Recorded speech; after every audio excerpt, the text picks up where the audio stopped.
deeply rooted in Manipal values and the vision of Mahe. And how do we achieve this? Through the mission of learner-centered approach, building a strong base for academic excellence and professional skills in the domain of liberal arts, humanities, and social. Our department objectives is to ensure we inculcate academic and professional ethics, foster innovation and research and creative endeavors, build resilience, sensitivity, critical thinking, and create an inclusive learning environment through transdisciplinary collaborations. As you're aware, we are a multidisciplinary department, and this is where we move forward. Sorry for a bit of technical.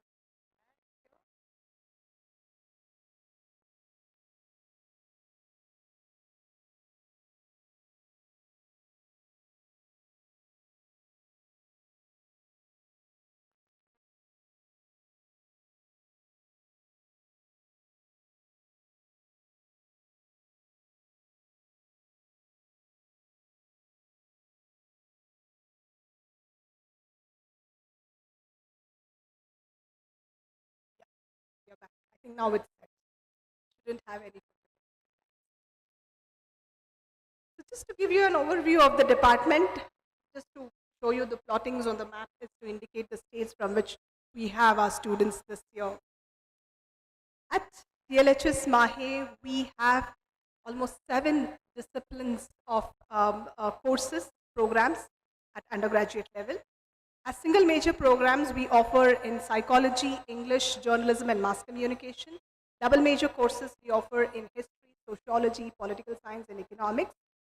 Students who opted for double majors will be given an introductory courses in the first semester where they do all the 4 courses, and then they decide and choose which are the 2 disciplines that they will major throughout the entire program from second semester onwards. At postgraduate level, we offer MA in Multimedia and Communication, we offer MA English Language and Literature, and from 2024 onwards, I'm happy to present to you that we are offering MSc in Applied Psychology as well. So in a span of 1 year, we are growing, and we are also moving towards starting Center for Digital Humanities very soon. To share a little bit of program highlights, I'm sure some of you have attended several webinars that we have conducted, our faculty members have conducted, to give you an orientation of what the department stands for and our method of delivery.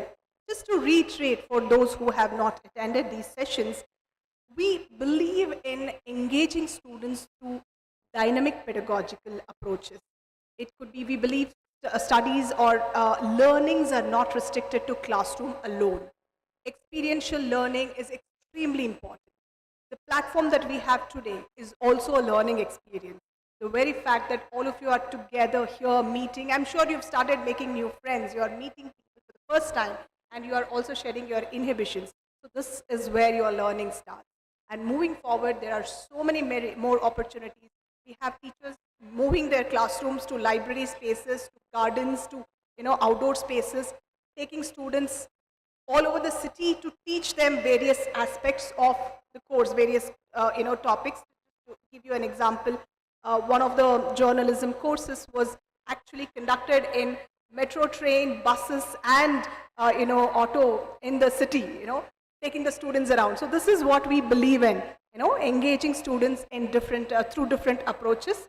And of course, we have a team of highly qualified staff, faculty members who I will be introducing very soon. We also believe in hybrid learning. I know most of you are used to online learning during COVID, the 2 years of COVID, and some of you might feel you are, how many of you are comfortable with online classes? Anybody? Comfortable, very comfortable with online classes. I love online classes. Most of you prefer face-to-face, one-on-one interaction, right? That is where it is. So we believe in, of course, offline one-on-one interactions. We also understand that virtual learning has given opportunity for multiple learning avenues. we might invite scholars from different parts of the world, different parts of the country, who might be joining virtually and delivering sessions. So hybrid learning is part of the, is ingrained in the way we deliver the curriculum through faculty mentorship, of course, and of course placement and internship that we offer. We've had our students interning, the master students have already started interning. Our undergraduate students, though it is not compulsory for them to intern in the first year, some of them have started approaching for internship opportunities. So that is a kind of stimulus that they receive throughout the program. Of course, institutional industry collaborations, we have established collaborations with multiple organizations, including Alliance Francaise, IFLAC, Institute for Social and Economic Change, and many more. We have identified a list of universities and institutes from the industry and academia where we are collaborating. And Mahe has over 250 collaborations in terms of international collaborations with 250 universities across the globe. So the same collaborations will be extended to students of DLHS as well.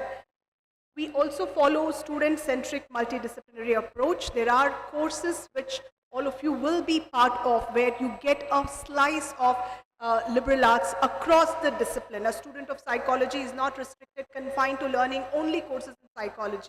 We believe as a human being, as a professional, if you're practicing psychology or you're a media person or a language person or it could be history, sociology person, you somewhere need a holistic approach. You need a transdisciplinary approach. So we achieve that. We try to impart that through different courses and by way of engagement activities itself.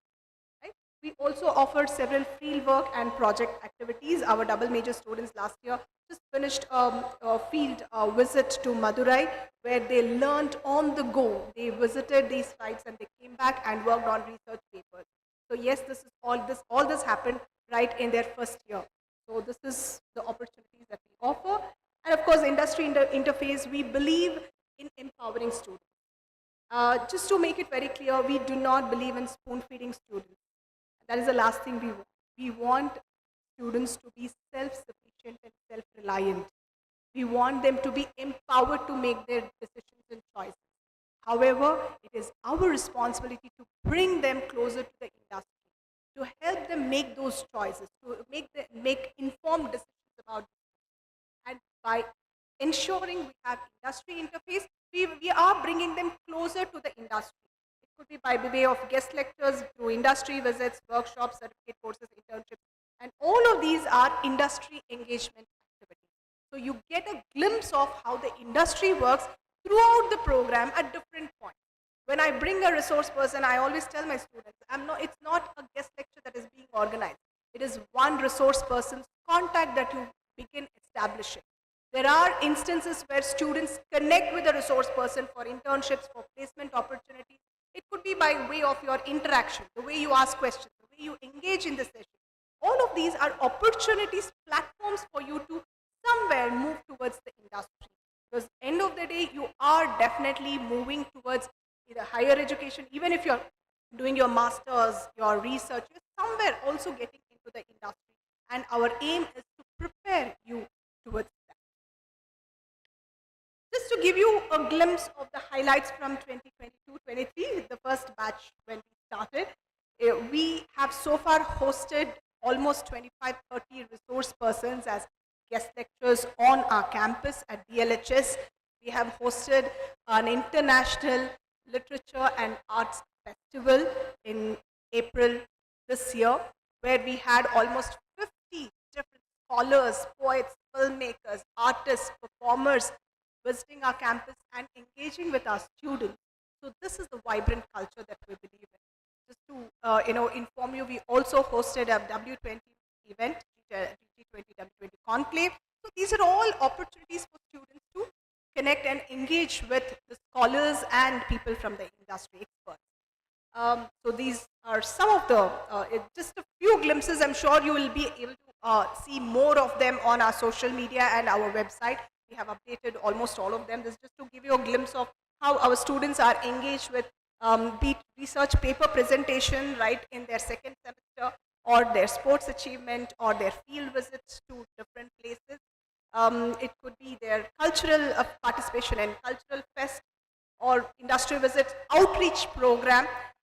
These are some of the activities that we have engaged with, we have conducted so far in a span of 1 year. And moving forward, I'm sure we will have more activities. Sky's the limit for this.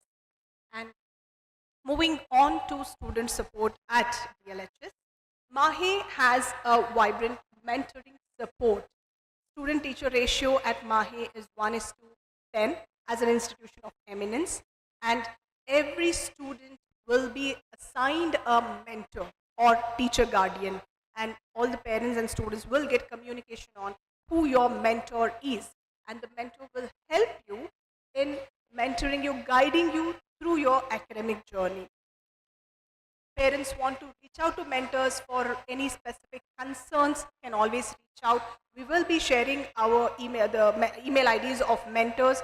The best way of reaching out to mentors is by contacting them through email. If you wish to converse with them, you can reach out to them and ask for their best, seek an appointment and then interact with them. We are always open to interacting with you. My email ID is available on the website. Email ID, in fact, of all the teachers are available on the website. My office number is also available. My mobile number is available. So you are free to reach out to us for any kind of concern. And of course, we also urge parents, we have your database in terms of your email ID, your mobile number, and your address. We request you, whenever there is a change in your mobile number, email ID, please keep us informed. There could be instances where we think we are communicating with the parent, but the email ID or mobile number could be that of the student itself. So please, keep us informed, reach out to us, have close interaction with us, and we know we have to work together. End of the day, the future of your child is not it's not something that can be done by, not something that can be facilitated by one person, but then it has to be a synergized effort by the institution and with the support of parents. We also have Student Wellbeing Center where psychological counseling, professional counseling support is offered. We have full-time counselors on campus. So any specific issue for the well-being of the student, students can reach out to the counselors for support. In terms of clubs and committees that we have in the department for now for 22-23, some of the clubs that we've had are the Media Club, Psychology Club, Literature Club, Climate Change Club is a club that students proposed recently. We have Gender Awareness Club, PKC. All of them have their social media pages. You can follow them. And of course, we will be giving another orientation on clubs and committees specifically, and you can be part of any of these. And on the annual, we also have cultural club, theatre, film, photography, debating society.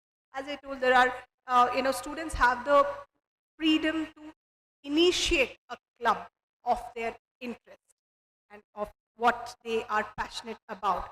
So these are opportunities for you to blossom and engage in activities beyond the routine academics. Moving on to a little more serious communication about academic regulations. Just to keep you informed, this is a 16-week semester. Once we start with our classes from the coming week, we look at it as 16-week semester, and of course we are looking at English as medium of instruction, as you're aware. So this is the broad credit structure for BA program. I'm sure students and parents will be more interested in this particular slide. Just to give you a brief, I'll spend a little time on this. So the credits for the first to sixth semester is on an average 20 credits per semester with a cumulative of 120 credits for the entire 3-year program. Now, most of you had queries about honors degree. Honors degree is not something that you do by default. There are certain criteria and parameters for a student to enroll into honors degree.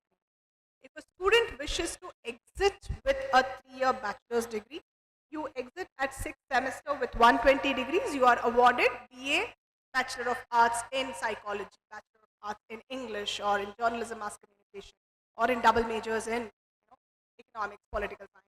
So that is how the degree would be awarded. However, if you wish to pursue honors, then what? So this choice is something that you have to make in the sixth semester.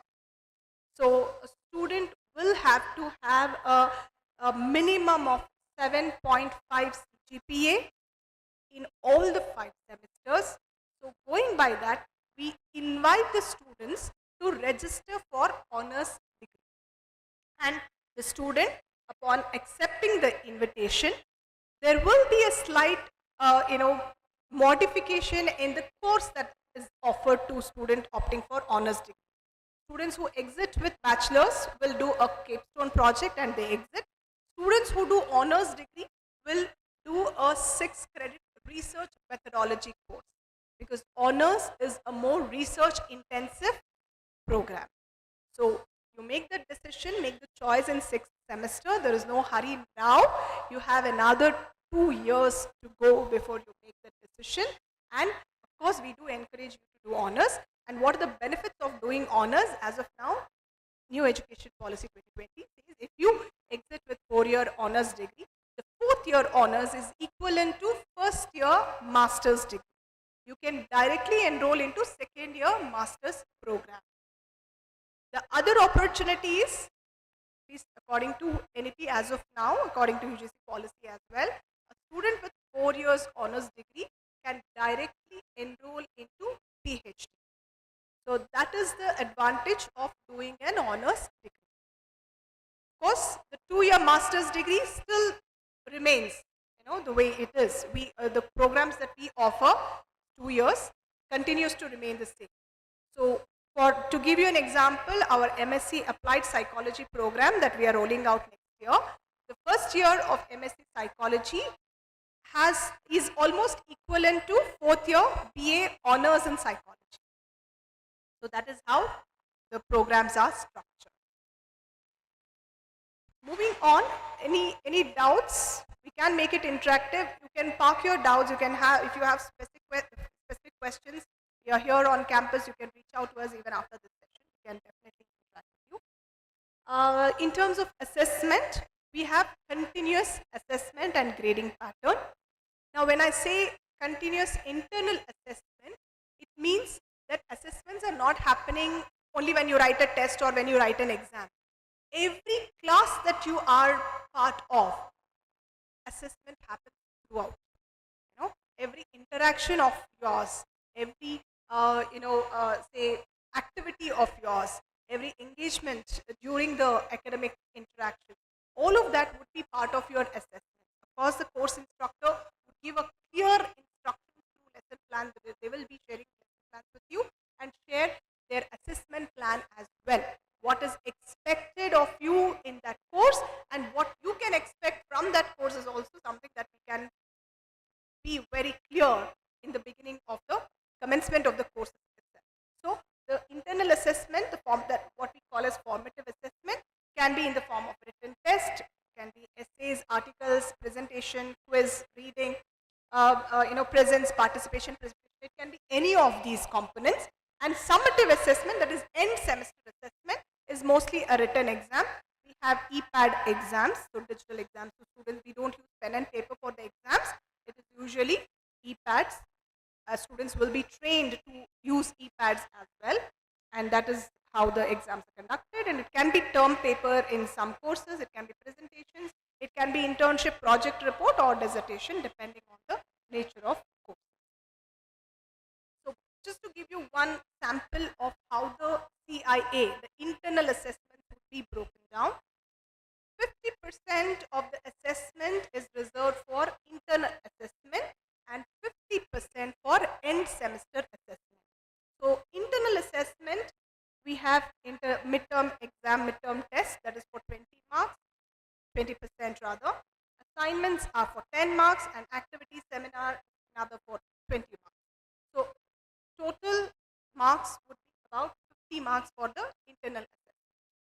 Now that means every classroom participation of yours becomes important, right? So if you miss submission, if you miss deadlines, you might miss out on the internal assessment. So if you depend entirely only on the end sem exams, that means you're writing only for 50 marks, and you might somewhere, there's a danger that you might not clear the course. So it is important that you take internal assessments seriously. This is a very, very important component, attendance. So students are expected to attend every lecture, every session. Now, if I were to go back to the previous slide on internal assessment, ideally out of 50, you should be targeting, aiming at scoring at least 80 to 90% of your internal assessment scores, right? And to do that, it is desirable that you have an attendance of at least anywhere between 90 to 100%. Anything less than that, it's basic essential requirement, right? Only if you're in class you will get opportunity to interact, to learn, and to engage. I know you would be encountering many challenges. It could be in terms of your mental health, because after probably 2-3 days your parents are going back home and you're here. This could be the first time you're out of home. You might have issues related to your health. It's new food, new taste at the hostel, new friends. You could have adjustment issues. You could have so many more things that so many more challenges that you might encounter and face. But always remember, challenges would be there, but how you face and encounter them, that is what, how you react to these situations is what makes a difference in your life, right? So please ensure you prioritize attending all sessions in the class. We might not be, babysitting you and expect you, why are you not here in class? We might not tell you, because you are responsible. We believe you are adults to take responsibility for your actions.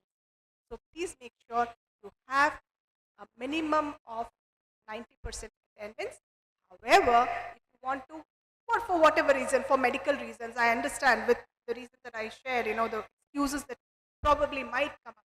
There could be unforeseen circumstances, medical emergencies, where you might want to travel. Some of you might say, I have to be with the family for, specific occasion, specific festival.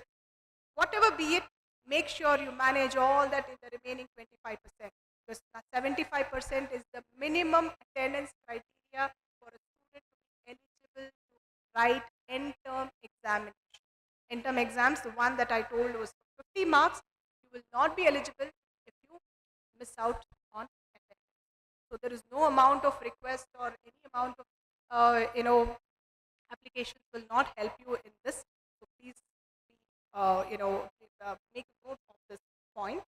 And it's not just for your academics, not just for your examination, but also attendance will be one of the important criteria if we have to somewhere decide eligibility criteria for leadership roles. Let's say, you want to lead a club, for that you have to have good amount of attendance to make sure you are offered these leadership positions, or it could be university representative positions, or it could be awards, recognition. So somewhere for everything, attendance becomes extremely crucial, right? So I also request the parents to not come back with a request to waiver attendance at any point unless it's a medical emergency, which, as I told, I'm reiterating, will have to be managed in the 25% of the attendance. So in terms of academic progression, the minimum grade required in each of the course is 5 points, E grade. We follow a 10-point grading system. So the maximum grade a student can get is A++, and then it follows, it comes down. So the minimum grade is E. Anything less than E would mean you have not cleared the course. So to be promoted to third semester after year 1, you should have a minimum of 20 credits at the end of second semester. Similarly, to be promoted to fifth semester, you need to have a minimum of 58 credits at the end of fourth semester. That means there is no auto promotion policy. After you clear your first year, look at the credits, how many papers, if at all, God forbid, we don't want you to have backlogs. If at all you have backlogs, it should not be more than 20 credits of backlog. That means what happens if at all you might have to re-register for the course. You have to complete all the course requirements for the course that you could not either write the exams or you have backlogs on. So in terms of progression, academic progression and grading, if a student, this probably gives you a glimpse of what the progression looks like. If you want to take a picture, you can, but we will be sharing this in student handbook as well, which we'll be sending it as an email. So a student, just to repeat, a student with attendance shortage less than 75% attendance will be getting a detained grade on the mark card, on the transcript. It means detained, and those students will have to re-register for the course in the next academic year. Similarly, somebody who is absent for the exam without information, with no reason, will be awarded an F grade, and the student can write makeup exams in the same semester itself. Say, for example, we have end-term exams in the month of May. We release results by end of May. By July, before the commencement of the next semester, we conduct makeup exams. So the student has an opportunity to sit for the makeup exams and clear. However, the catch is, if you have absented yourself for the exam and you write makeup exam, the maximum grade, you might have performed extremely well, but still the maximum grade you can get in the makeup exam is C, not more than that. So please do not be absent for the exam. If at all there is some unforeseen medical emergency, because with prior permission of the HOI, if you submit your medical records, and if we feel it's a genuine concern, it's a genuine cause, genuine case, then we permit the student to miss the exam, but of course the grade will be high, meaning the student has not completed. It's an incomplete course. The student will be permitted to sit again for the makeup exam, and there the student is eligible to get actual grades. As I told, it is in the rarest of the rare cases. Any student who gets less than E grade or 5 point is again awarded F grade, and again for this also you have to give a makeup exam, and again the maximum grade here is capped at C. Right? So I hope all of you appreciate the academic rigor that we follow at Mahe. So honors degree, we've covered this. Move on to a few campus guidelines, the do's and the don'ts. Mobile phones, social media. Of course, there was a time a couple of years ago we would say absolutely no mobile phones on campus, but we understand it's now an integral part of our lives. However, we suggest judicious use of your mobile phone. And of course, it's definitely not permitted in classrooms and examination hall. I forgot to switch it off, I forgot to keep it back, and these reasons might not be entertained. So please help us help you.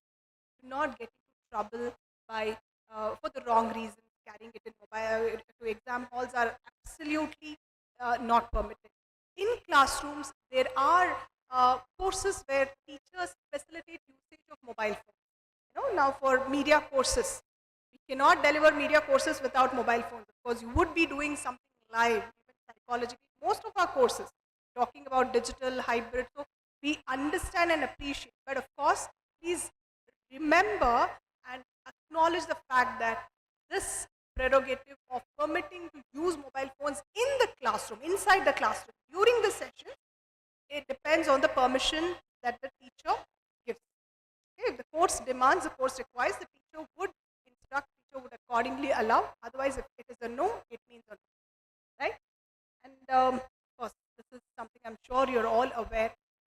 We should be mindful of the digital footprints that we leave on our social media. So please exercise caution while you're on social media.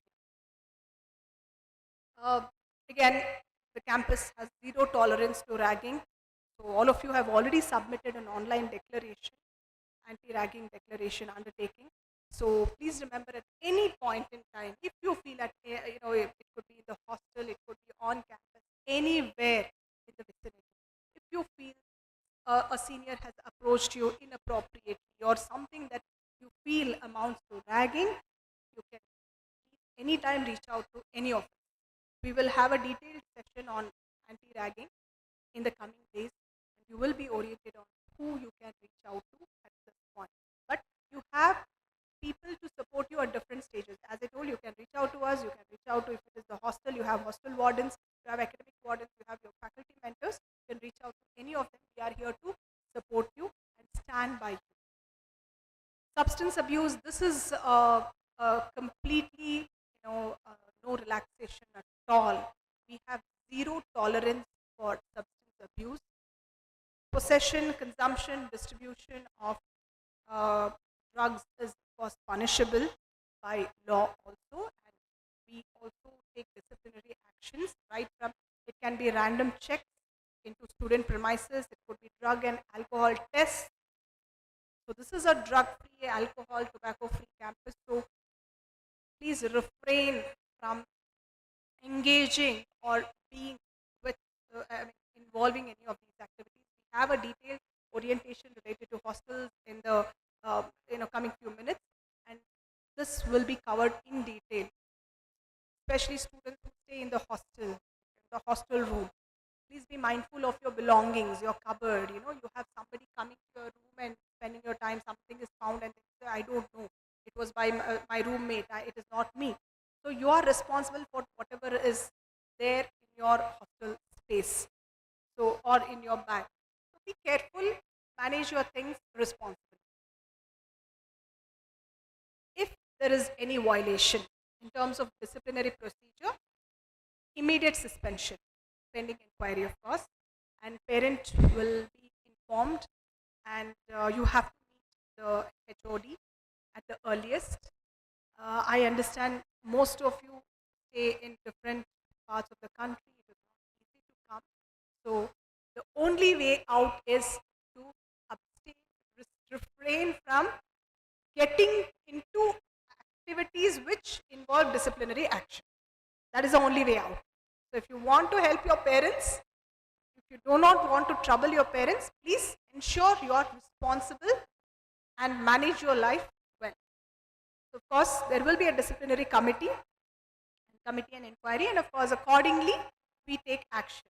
There are detailed guidelines, we take action accordingly. There are a lot of mechanisms for grievance redressal on campus. It could be anti-ragging monitoring committee, it could be student grievance committee, it could be internal complaints committee. We will be having a gender sensitization session on POSH, so we would, you will be more aware and more informed about, how you can proceed if there is an untoward situation. There is student affairs committee, there is hostel committee. So there are mechanisms in place for you to move and approach if you have any grievance. This is also something that you would probably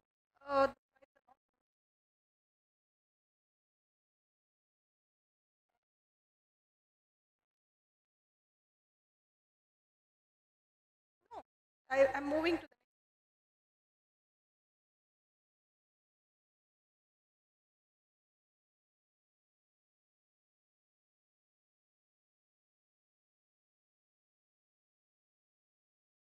So I'll just orally continue the academic calendar. Today of course is the orientation. This is the slide that we must cover. So give you an overview of the academic calendar. I'm sure you're also more interested in this slide. So today, orientation day, we have induction starting tomorrow, 28th. Saturday is an off for now. And of course Monday, Tuesday, 3 days of induction. Now the purpose of induction is for students to get to know each other. We also want to inculcate team building spirit in them. So we have induction for 3 days, and followed by the induction program. We commence with the classes, the odd semester from 2nd of August. First internal assessment, midterm exam, last instruction date 23rd November. End-term exams will be on from 27th November. Your end semester break will be from 11th December to 9th January. You can take a picture of this. As I told, we will share this with you through student handbook, but this is for your information. The event semester classes commences from 10th January. Just to introduce you to team DLHS coming close to the end of the presentation. Because you've met me, I basically handle journalism, media courses. I would like to introduce you to Dr. Sunayan, Associate Professor, Media and Communication, the coordinator for UG programs and coordinator for all the media programs. Dr. Sunayan's expertise is film studies, multimedia, reporting, editing, media laws, digital media. Dr. Sunayan, you can probably know. He will be your first point of contact for any queries related to your academics or your, it could be open electives or courses, anything related. He'll be your first point of contact. Dr. Girish, coordinator for PG programs. Dr. Girish's expertise is in film studies, science fiction, linguistics, English language teaching.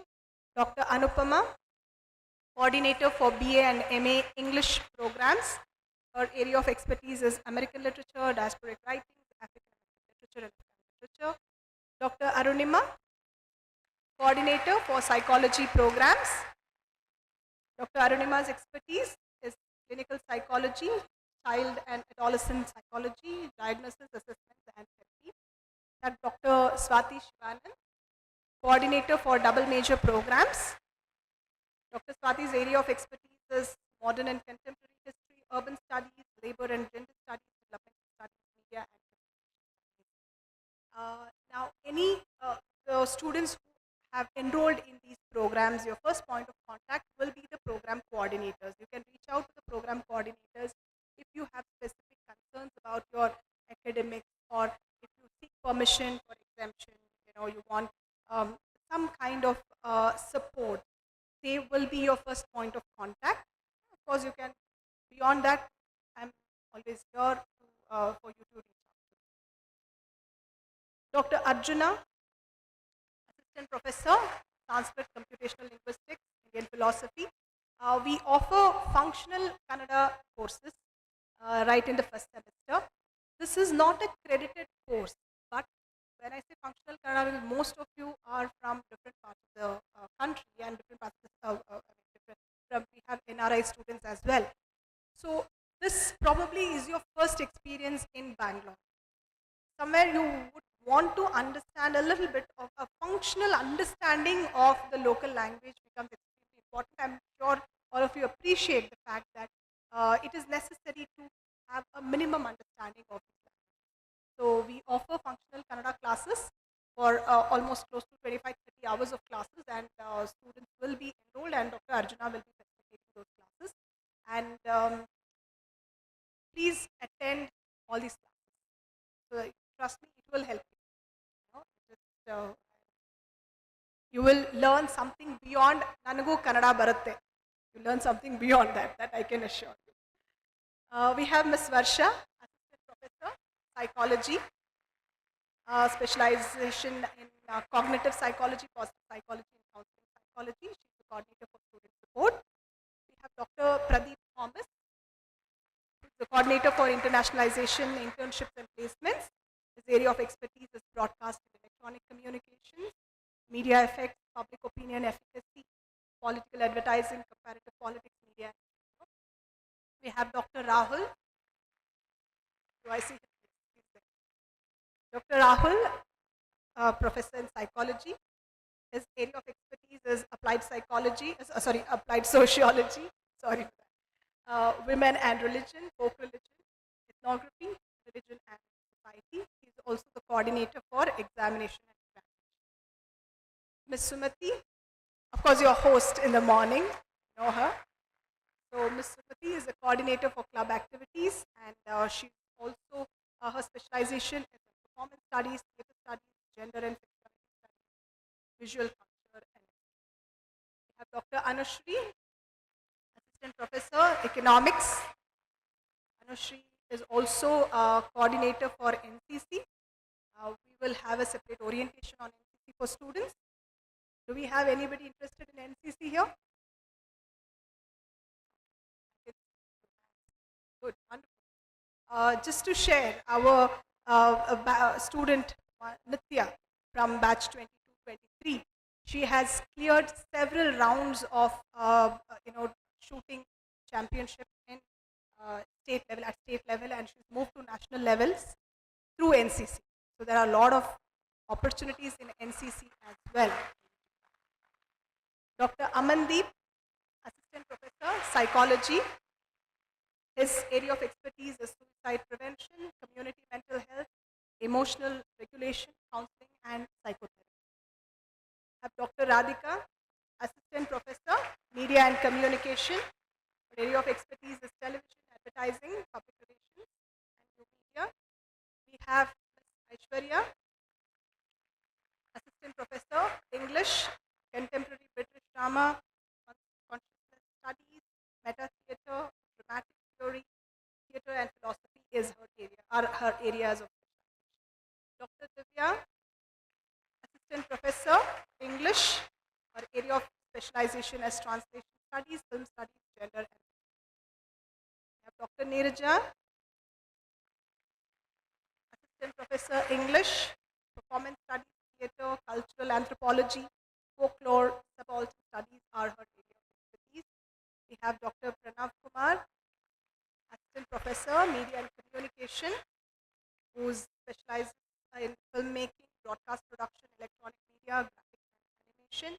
We have Dr. Krishanu Bhargav. He's not here today. He's Assistant Professor, Political Science, Political Representation, Democracy, Political Leadership, Political Mobilization. These are areas of specialization. We have Ms. Varni, Executive Admin of DLHS, administrative support, any office support, could be right from your ID cards to mails from liberal arts. You must have received a few mails from us in the recent times, right from our invitation. All of that is handled by our office executive. So you can reach out to her for any kind of administrative office related support.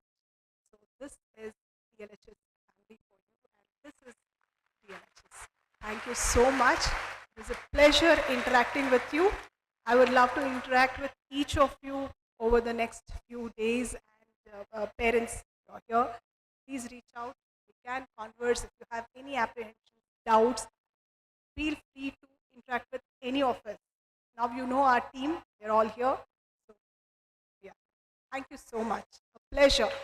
A big thanks to all the parents, particularly for trusting your children in our hands. This is the second batch at DLHS Mahe, and we are happy to have all of you. From a strength of, we had an enrollment of close to 50 students in the first batch. Today we are at almost 170, right in the second year. So this is a huge milestone for us, huge leap for us in terms of expansion, and it's all because of the trust that you parents have in us, and also for standing by the choices that your students, your wards have made. Because this is not a very often tread path, liberal arts. It takes a lot of courage to think beyond engineering, beyond medicine, and beyond the routine. So I'm sure the first time some of your children asked, I can see that, sir. So you can see you are being supportive of your children. The first time I'm sure when your child walked up to you saying, I want to do psychology, I want to do media or English, you might have, or history for that matter, you might have apprehension, who does this, who does these courses these days? But trust me, to stand by their choices, support their decisions, it takes a lot of courage. And thank you so much. And your students, you should be proud of your parents, you should be thankful, and gratitude, your gratitude should be reserved for your parents for standing by you and supporting your decisions and choices. Please do not disappoint them, and let's start our journey from here. Thank you all. See you. Thank you so much, Dr. Shilpa. I now invite Ms. Sujaya Prabhu, our administrative head, to brief us about the hostel and other campus facilities over here.